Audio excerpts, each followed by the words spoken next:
creo que lo suyo es ir comentando así a frases y demás, tardar un poquito, hablamos un poco y entonces ahí sí que empezarás a conocer todo el proyecto, yo creo. ¿Sabes? Y a partir de ahí se abre mucho todos los caminos. Podemos hablar hoy y tiempo de sobra siempre para estar hablando, para pensar más y demás. Yo creo que es un buen camino. O sea, está hecho un poco pensado para eso, ¿sabes? Aparte de que es absolutamente cierto, o sea, es histórico el texto, tal y como se inició todo y demás, pero al final vemos que hay mucho más debajo, ¿no? Entonces, lo intento yo leer, Evelyn, no sé si podré porque voy a hacer con un teléfono y esto, y la Eh, cosa. Augusto, léelo y ve Mm, parando y explicando. Y si sí, alguien tiene dudas, que pregunte. sí, Yo creo exactamente. que puede ser. Entonces yo lo voy a ir empezando. Vamos a ir parando casi frase a frase, ¿eh? Y lo comentamos. O sea, tardaremos un poquito, pero yo creo que merece, ¿no? Entonces, bueno, empieza, como veis, en tres esferas, ¿no? Bueno, os tengo que decir, y no es porque hay que quitarse historias de vanidad y tal, que es muy personal. Es una forma de ver personalmente el mundo, ¿no? Entonces, yo siempre el mundo lo concibo en tres esferas, una que es la cosmológica, otra que es la vida y otra es la sociológica. Entonces, donde yo creo que nos desenvolvemos continuamente es en la sociológica, es decir, que vamos a estudiar, ir a un abogado, ir al fútbol, es la sociológica. Y nos hemos olvidado de las otras dos, que es la de la vida, ahora está entrando con los riesgos que hay y demás, de nuevo, o nos estamos un poco eh, conectando con ella, y luego está la cosmología, que es poco conocida, ¿no? Pero es como la metafísica, digamos, ¿no? Como nació el cosmos, que es el todo. Bueno, entonces aquí está dividido en las tres esferas. La la segunda se llama como teatro, escenario y actores, que sería lo que correspondería a una parte cosmológica, a una parte de vida y a una parte sociológica, ¿no? Ujú. Entonces, la primera frase que dice, con una incertidumbre comenzó todo, es absolutamente cierta. No sé si sabéis la historia de cómo se supone, la historia estándar, ¿no? Porque no está clara y puede cambiar y demás, que todo comenzó con una incertidumbre exactamente no, no es exactamente, no se puede decir en la nada, es un término filosófico, pero sí en el vacío. Es decir, lo más próximo a la nada surgió todo. Mm. Y fue por una incertidumbre. La incertidumbre es por el principio de incertidumbre, es decir, hubo una variación minúscula, son términos de minúsculo, no se pueden ni contabilizar, ¿no? En la Ajá. energía, en un momento en el tiempo, que hizo como una diferencia de potencial energético, y a partir de ahí un chorro, y se supone que así nació todo, ¿no? Entonces estamos hablando de, eso es desde el punto de vista de la ciencia. Desde el punto de vista de la filosofía estamos hablando de incertidumbre. Incertidumbre desde el sí, a partir del principio de incertidumbre es como cambió la forma de pensar. Antes estaba buscando la exactitud, Dios era perfecto, la perfección en el cosmos, todo funcionaba, toda la ciencia buscaba las matemáticas que dieran explicación a todo, y a partir de ese principio comenzaron las dudas. La incertidumbre que ahora hablamos continuamente, estamos en un momento de mucha incertidumbre y tal, en realidad nació por el principio de incertidumbre, y en realidad nació con el cosmos, o sea, con una duda en un cierto momento. Yo le he puesto aquí un desliz, ¿no? Entonces, estamos hablando de filosofía. Cosmos, cuando hablas de cosmología, estás hablando de filosofía en realidad. Es lo más próximo a la metafísica, o la religión, es lo que contiene todo, ¿no? Entonces, con una imprecisión en una mínima variación de energía en el tiempo. Si luego queréis precisar más o cualquier cosa, otro día lo vamos a aclarar. Allí nació el primer instante, o sea, allí nació el tiempo, de una especie de superficies de energía que en realidad son vacías porque se componen de partículas y antipartículas continuamente destruyéndose, o sea, de un vacío, de ahí nació todo, ¿no? Incluso el tiempo, entre partículas y antipartículas. Y quizás es un desliz, un error, un fallo, ¿no? Según un autor ruso, mediante una mágica dualidad, y aquí entramos en otro término que habéis oído hablar siempre en filosofía, ¿no? Aquí estamos hablando de la dualidad de cualquier cuerpo, que es onda y materia. Pero en filosofía siempre está hablando, y siempre lo estaréis hablando, de mente y de cuerpo. Y de mente hay una parte que es esotérica, existe el espíritu, existe el alma, eso ha sido continuamente, o es todo cuerpo, ¿no? Entonces, esto es otra parte de la filosofía, es otro ramal de la filosofía continua. Y desde el principio hay un tío que dice que a través de la parte espiritual de la materia atravesó una barrera de potencial y pudo hacer la materia. O sea, del vacío del espíritu pudo nacer toda la materia. Entonces, esa discusión ahora mismo la tenéis hasta Dennett, ¿no? Que ahora hay dos escuelas, es la dualista, que dice que el espíritu es distinto, la mente es distinto al cuerpo, y existe la de la unidad, ¿no? La mente nace como emergencia, que lo trataremos, de la materia. Entonces, será un tema recurrente y lo escucharéis continuamente, es una discusión, ¿no? Entonces, está como un torrente, bueno, nació distintas formas de energía avanzando en 11 dimensiones. A partir de aquí, os cuento un poco la historia. Yo estudiaba, tenía un amigo en Milán que era cosmólogo, bueno, y intercambiábamos opiniones y demás. Y entonces leyendo, porque él era opuesto a la teoría estándar. Y entonces, venga a leer y leer, pues lees teorías sobre lo que es el todo. Y una es la teoría que se llama de cuerdas o de branas, que al final estamos hablando de partículas que están vibrando continuamente. Y depende de la forma que cojan esa vibración, pues es una forma de partícula o es otra. Y según la forma que tenga, se une de una manera o se une de otra. Es decir, la partícula al final son cosas que vibran, ¿no? Entonces, yo buscando, bueno, la teoría de Branas dice 11 dimensiones, joder. 11 dimensiones, decía yo, pero bueno, ¿cómo puede haber 11 dimensiones? Y así, elucubrando, porque son matemáticas, pero intenté buscar dónde había 11 dimensiones. Entonces, las 11 dimensiones aparecen en las tres de ahora, ¿no? El ancho, largo, las coordenadas, el alto, el tiempo, que es la cuarta, que es evidente también. Estamos ahora reunidos, mañana podemos estar reunidos exactamente aquí, que es mañana. Entonces, la cuarta está clara y hasta 11 pues ¿dónde aparece? ¿No? ¿Dónde estaba? Entonces apareció la idea del hipercubo como proyecciones, que es el símbolo, el logo de la empresa, como proyecciones oblicuas. Van surgiendo dimensiones nuevas y hay otra, porque ahí, que es muy interesante, que es cuando no hablas de superficie lineal, ¿no? No hablas de una geometría lineal, hablas de una geometría curva. Cuando tú estás hablando de geometrías curvas, entonces, por ejemplo, piensas en una hormiga que ves de lejos en un barrote, pero cuando te acercas ya no está en un barrote, ya está en una superficie que es curva. Entonces ahí aparecen otros tipos de geometrías, otros tipos de ángulos, hasta llegar a 11. Entonces, digo como idea genérica para imaginar 11 dimensiones, ¿no? A partir de estar leyendo mucho de eso, esto es como lo de un Quijote, que te llega a cambiar la mente. A mí me cambió la. O sea, y buscando esto me tiraba horas y horas, me cambió la mente. Entonces fue una cosa que quedó ahí. Entonces, a partir de este momento es cuando empiezas a leer sobre el cubismo, cómo los cubistas se reunían en París y estudiaban matemáticas para buscar dimensiones, o el esoterismo, ¿no? Que hemos hablado, curiosamente, me parece que Rafael habló de Ouspensky y Gurdjieff, que estaban buscando la cuarta dimensión esotérica, o Madame Blavatsky esta, que no se sabía muy bien lo que era. Entonces, a partir de ahí empiezas a ligar una parte esotérica también, una dimensión esotérica, ¿no? Bueno, entonces, estamos hablando, cuando estás hablando al final de este párrafo de campos cuánticos, estás hablando de lo que es todo y lo que no es nada, es un vacío que está continuamente creándose y destruyéndose. Yo os recomiendo una película que se llama Vidas Contadas, porque es una vida que lo cuenta de forma cuántica todo, ¿no? Cómo son las casualidades, cómo todo está enlazado y demás. Bueno, entonces estás hablando de términos ya filosóficos. El vacío, que está muy cerca de la nada, el infinito, cómo puede crearse todo de la nada, del principio es muy teológico, ex nihilo. Esa es una discusión que hasta hace poco han tenido científicos, incluso en el Vaticano y demás, que les da mucho miedo a los teólogos, que si todo empezó de la nada o no hubo empiece. Empezar de la nada significa que todavía existe la posibilidad teológica de un Dios que lo creó, o no existe nada, o no existe empezar desde la nada. Es decir, por ejemplo, Hawkins dice, no existe un punto de arranque, es como un culo de vaso, no hay un comienzo de nada, ¿no? Esto asusta bastante, ¿no? Entonces nos estamos moviendo en estos límites, en estos términos, ¿no?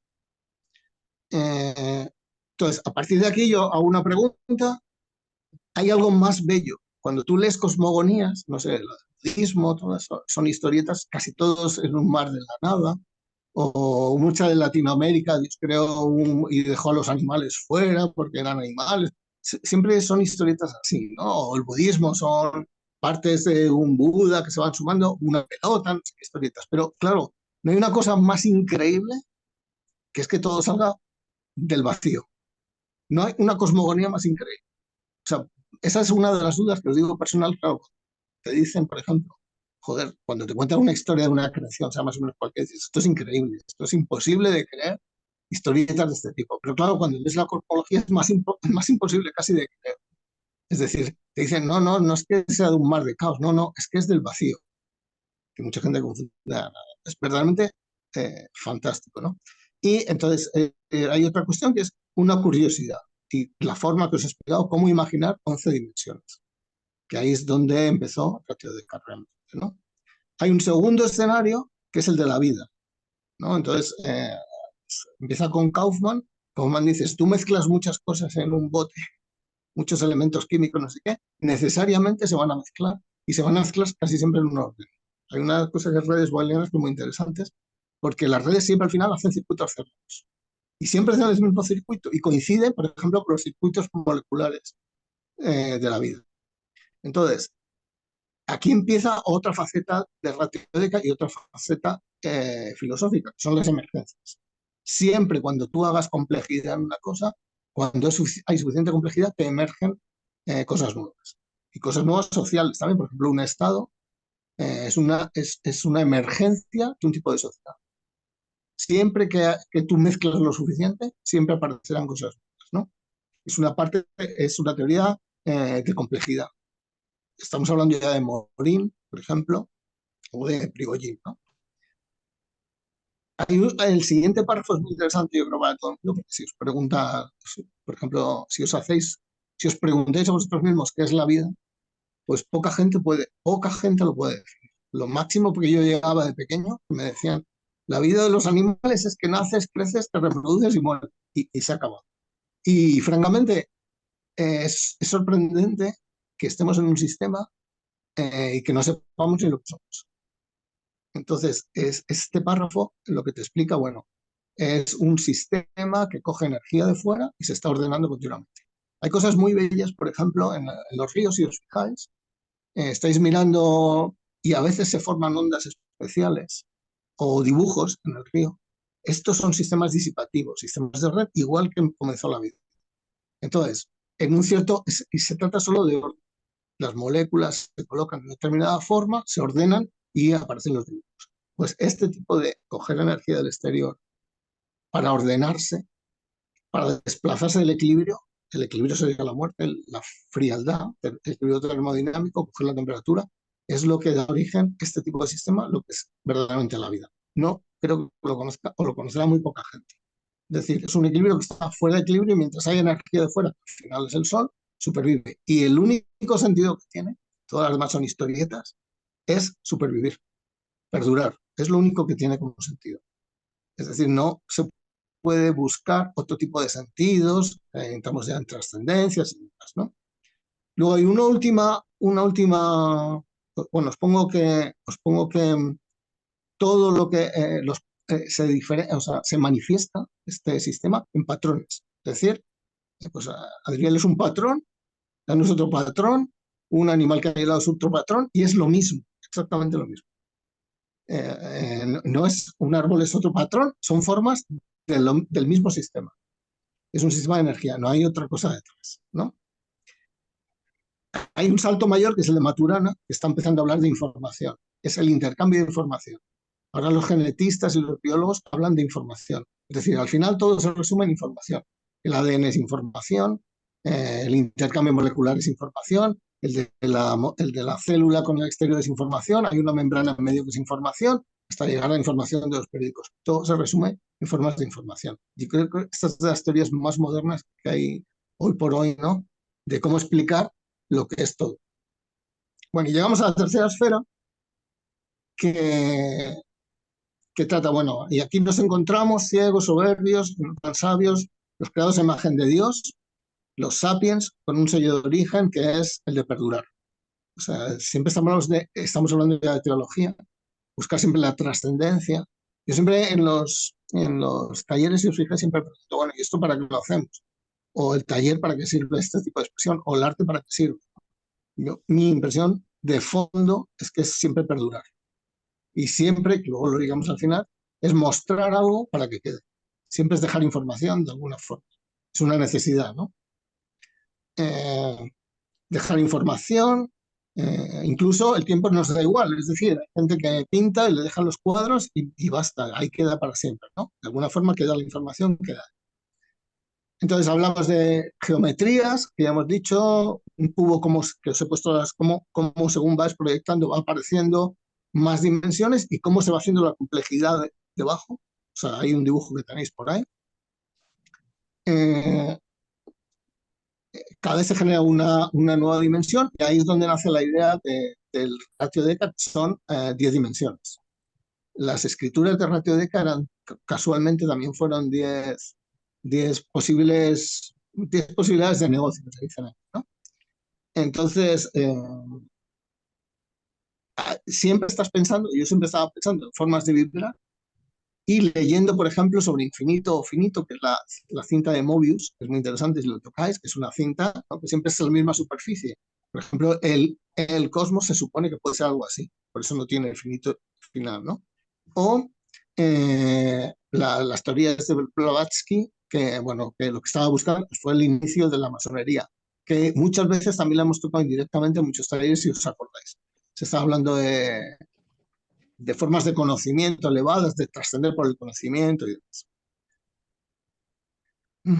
Estamos hablando después de cambiar continuamente, que es lo que hacemos, que es la teoría del caos, pequeñas variaciones, va dentro de un determinismo, que como hemos hablado, va a estar girando continuamente, va a estar cambiando continuamente el aspecto, y un efecto de feedback. El efecto de feedback es el que ahora se está haciendo con la inteligencia artificial, con las redes neuronales, que de alguna forma la información que recoges la vuelves a procesar y entonces se está autoperfeccionando el sistema, está cogiendo cada vez más información, ¿no?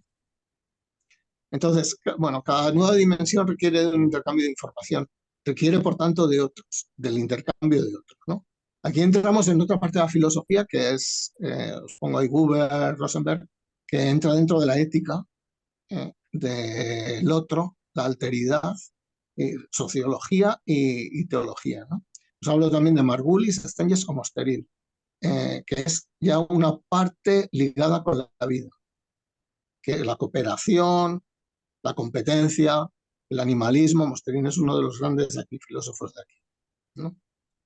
Y se liga también, como forma de alteridad, al cuidado, que si queréis entrar a Carol Gilligan, fue verdaderamente la que inició el feminismo, que es una palabra, ¿no? La palabra es el cuidado. Empezó con la palabra cuidado frente a la palabra justicia, en una universidad estudiando, entre hombres y mujeres. Entonces, a partir de justamente ahí, lo que empezamos es a cambiar el lenguaje.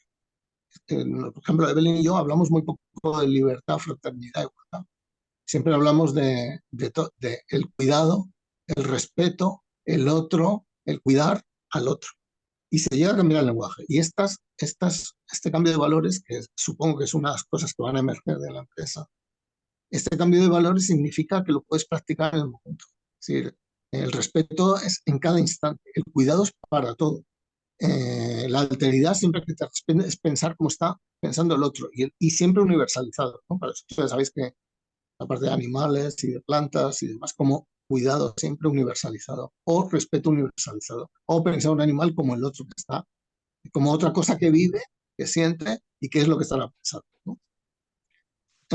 Sabéis que siempre huimos del poder, de las cosas jerárquicas, de las formas jerárquicas, ¿no? Este es siempre está detrás el autor francés que no recuerdo cómo se llama. Y el azar, o sea, siempre jugar con azar. Todo está flotando en lo que pueda ir sucediendo. El azar como, bueno, es algo que está ahí y que va a surgir siempre. Siempre que alguien tenga una idea, se le va a escuchar y probablemente tiene que tener una estructura suficientemente flexible como para adaptarse a la proposición o a lo que pueda surgir, ¿no? Forma parte de, sin incorporarlo como forma parte. Esto ahora en la inteligencia artificial también se hace. O sea, se meten datos de vez en cuando extraños, digamos, para que sean aceptados por el sistema. Bueno, al final, Evelyn, el año 22, cuando nos conocimos, pues un poco lo definió como un espacio para la experiencia, ¿no?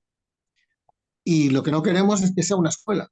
Mucha gente también lo confunde, ¿no? Porque aquí lo que quiero es, lo que todos queremos, y por eso estamos aquí, es que todo el mundo participe, que entre, y es el intercambio de información, más que otra cosa. Naturalmente, claro, cuando se hace un taller, claro, hay gente, no sé, que muestra todo un trabajo y demás, y es bello, pero siempre intentamos que esté el intercambio, ¿no? No que funcione como voy a la escuela, voy a obtener tal cosa. Se supone que hay que hacer otra cosa completamente distinta a lo tradicional, ¿no? A esa mentalidad tradicional que además no se disfruta normalmente. Cierra muchísimos caminos. Lo que se trata es de divertirse, de disfrutar, de conocer y de dar a conocer el intercambio más la información que decía Maturana. Entonces, bueno, aquí existe otro, entramos en otro tema que siempre también hemos estado discutiendo en todos los talleres, ¿no? Que son las figuras, que en la filosofía siempre es donde está la realidad, que ha sido otra parte de la filosofía. ¿Existe una realidad objetiva o no existe una realidad objetiva? ¿No? El empirismo, el racionalismo, el positivismo, Kant, toda esta gente siempre está, ¿dónde está la realidad? Y aquí hay un tema que es muy interesante, que lo discutieron mucho tiempo, que es la del observador, ¿no? En física cuántica, que es el famoso gato que habréis oído, ¿no? Está en la caja, y cuando abren la caja, cuando el observador actúa, es cuando el gato sabe si está muerto o vivo. Mientras tanto, son probabilidades, que es una forma de pensar completamente, radicalmente distinta, ¿no? Y aquí sí que yo es un aporte mío, porque en cuántica se habla que la realidad solo eh, la determina, se llama de coherencia, la determina el observador.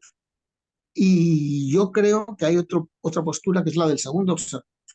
La del segundo observador es la que está observando cuando el otro abre o cierra la caja. Quiero decir con esto que esta no está contemplada en ningún sitio, pero probablemente estamos hablando como de la relatividad en el tiempo, estamos hablando de la relatividad de la realidad. Es decir, puede haber distintas realidades que sean más o menos objetivas. Por ejemplo, el tío que mira no está participando en abrir la caja, pero está viendo cómo se abre. Entonces, de alguna forma hay dos verdades, la subjetiva del que está determinando del que abre la caja y la que está mirando todo. Aquí es bastante importante porque si os fijáis siempre, los talleres, si recordáis, siempre está el concepto del espectador. Yo siempre intento decir, bueno, pero tú estás haciendo una película, pero joder, la tendrías que hacer para los espectadores. Esto es lo que subyace aquí. Si no hay espectadores, ¿para qué haces una película? ¿No? Entonces, ¿dónde está el ser o lo que es y lo que no es? O hasta qué punto un actor no es en realidad espectador y un espectador no es en realidad actor. Porque se necesita, porque existe un intercambio. Lo que un espectador es en realidad actor está claro. Cuando tú haces una película y te pones a llorar, estás dentro. De alguna forma te estás sintiendo como parte de. Yo creo que también el que está actuando necesita, si no tiene a quién expresarse, no tiene ningún sentido.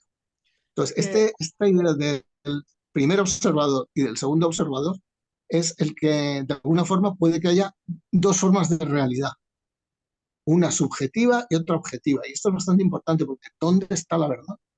Es lo que, por ejemplo, ahora cuando hablamos del fake, la verdad puede mirarse desde muchísimos puntos, desde muchísimos ángulos. Y para vosotros está pensado en un poco el que quiera pasar de ser espectador cuando quiera dar el salto a ser actor. Es decir, la importancia de ser actor es que puedes llegar a determinar la realidad, que es lo que ahora no hacemos. Yo os recomiendo que leáis a Debord, que es la sociedad del espectáculo, ¿no? Como él habla, él era marxista y habla del marxismo, como un poco el capital cogió el trabajo de los trabajadores, no sé qué, y ahora está cogiendo hasta el espectáculo. El espectáculo es un valor que tiene controlado porque es muy importante, hasta el ocio, intentar controlar. Entonces, un poco la invitación siempre de aquí de la empresa ha sido a que la gente participe. Claro, tiene que participar en pequeños grupos, gente que vaya un poco más allá, y por eso estamos aquí desde el principio. Gente que quiera dar el salto, que quiera ir más allá, ¿no? Pasar de actor secundario o de observador secundario, sí, a observador principal, o al que puede determinar el momento la realidad. Bueno, aquí hay una frase Estamos hablando también desde el vacío nació el universo, esto es metafísica pura. O sea, estás hablando ya de Platón, que es la realidad, donde las ideas, de errores, incertidumbres, dualidades, donde está el conocimiento, eh, ética, hemos hablado, estética. Al final, la última frase es transgredir dogmas, saltarse los poderes, saltar entre esferas, o sea, ir a la esfera vital, ir a la esfera cosmológica, ir a la esfera artística y buscando siempre la belleza. Es decir, la belleza como una especie de objetivo, una forma de vivir. Entonces estamos hablando de estética además, ¿no? Yo os recomiendo leer a Eco para eso. En realidad, si hacéis el repaso de todo, si yo os dijera ahora, bueno, todos los temas que hemos tratado, es todo filosofía. O sea, todas las partes de la filosofía, desde la metafísica hasta la estética, la ética, los repasamos simplemente en un párrafo y los estamos tocando indirectamente. Es decir, la idea es que va mucho más allá. Aunque el inicio fue la ciencia, el soporte fue la ciencia, pero vamos a tocar el todo, absolutamente. Entonces lo que se busca es participar hasta donde se quiera llegar, hasta donde se quiera conversar y aprender y enseñar, ni más ni menos. ¿No? Cuando lo leáis otra vez, si veis párrafo por párrafo, y no está pensado como para decir esto es la filosofía, es que cuando lo lees te surgen todas las dudas de la filosofía. Puedes incluir a casi todos los filósofos. Incluso el posmodernismo por ahí se puede incluir perfectamente, porque hay partes de simetría, que es lo que el que estuvo, por ejemplo, con Edgar, un poco disgregar las simetrías, las dualidades. Pues aquí te habla de simetrías, te habla del taoísmo, de partículas y antipartículas, como el todo. Bueno, ahí tenéis no sé, toda una oferta, digamos, y de lo que se trata al final, que haremos luego, bueno, no lo más adelante, una especie de introducción a la web, que ya finalmente está abierta, hay que irla rellenando, es un poco la explicación, bueno, ¿qué es lo que buscamos? Pues al final, digamos así como una definición, pues es un proyecto sociológico que busca crear complejidad para que emerjan situaciones nuevas. ¿Y qué va a emerger? Pues va a emerger gente joven que va a entrar, probablemente emerjan eh, unas formas de pensar distintas, no sabemos lo que puede emerger, ¿no? Pero yo creo que lo van a emerger, son formas distintas de ver la vida, o sea, formas distintas de vivir, que es lo que suelen hacer desde cómo nació la vida. Entonces, esa es opinión, pero está totalmente abierta. Pueden emerger pequeñas cosas, puede emerger cualquier artista especial, puede emerger cualquier película preciosa, puede emerger teatro, puede emerger lo que sea, pero al final yo creo que serán formas de ver la vida distintas, formas de vivir distintas, vidas distintas. Pero no tiene ningún tipo de ambición, digamos. Entonces, eso a partir de ahí, si luego lo veis otra vez por encima, y vais viendo, bueno, esto de esta parte de la filosofía, esta parte de pues eso es el proyecto, ¿no? Que se comenzó, y como ya sabéis, por la parte más de arte, por Evelyn, porque esto en principio empezó como agencia de los agencias de los servicios médicos cubanos, sigue siendo, empezó por la parte más del arte, pero este año, que ahora supongo que contará Evelyn, que sabe más toda la gente que va a entrar ahora, pues, y hay gente de ciencia que también va a entrar, epigenetistas, y esperamos una persona que es mi amiga, que tenga tiempo y demás, que está buscando vida en el universo, o sea, del CSIC, del Consejo Superior de Investigaciones, ¿no? Entonces, claro, Ah. el problema es si no se entiende el total, si no se entiende que es una cosa global, pues se pierden muchísimas aristas, ¿no? Eh, bueno, ahí estamos, no sé, si queréis preguntar, o lo pensáis y demás y pasamos al tema vuestro, como queráis, como queráis. Igual quisiera también hablar sobre el texto. Una conversación que acabo de tener con Augusto sobre cómo se relaciona esta investigación, digamos, o esta manera de verlo desde el punto de vista científico con la parte del individuo y del arte, que bueno, sería lo que estamos haciendo nosotros. Y tiene mucho que ver, o sea, desde el inicio del texto, que se habla de el origen del universo y tal, se puede relacionar esta visión con la psique, la estructura psíquica del ser humano, del individuo, ¿no? Que esto también le comenté con las cartas del tarot y tal, como el origen del loco, que sería el inicio, primero el vacío, luego el caos. El caos sería este desequilibrio en el orden, ¿no? La ruptura de la estabilidad para crear un nuevo orden. Y así como que se van viendo las diferentes etapas y esto se relaciona con el individuo. Entonces no es solo ver el proyecto como desde el punto de vista externo, de estamos modificando la realidad fuera, sino también desde el punto de vista de nosotros estamos aquí, primero para, con el tema de la alteridad y tal, escuchar al otro y dejarnos modificar nuestras estructuras internas con lo que tiene para ofrecernos el otro. Pero también sería tener la, digamos, la generosidad de toda la información que poseemos, que al final no es solo información mental, sino lo que somos ya.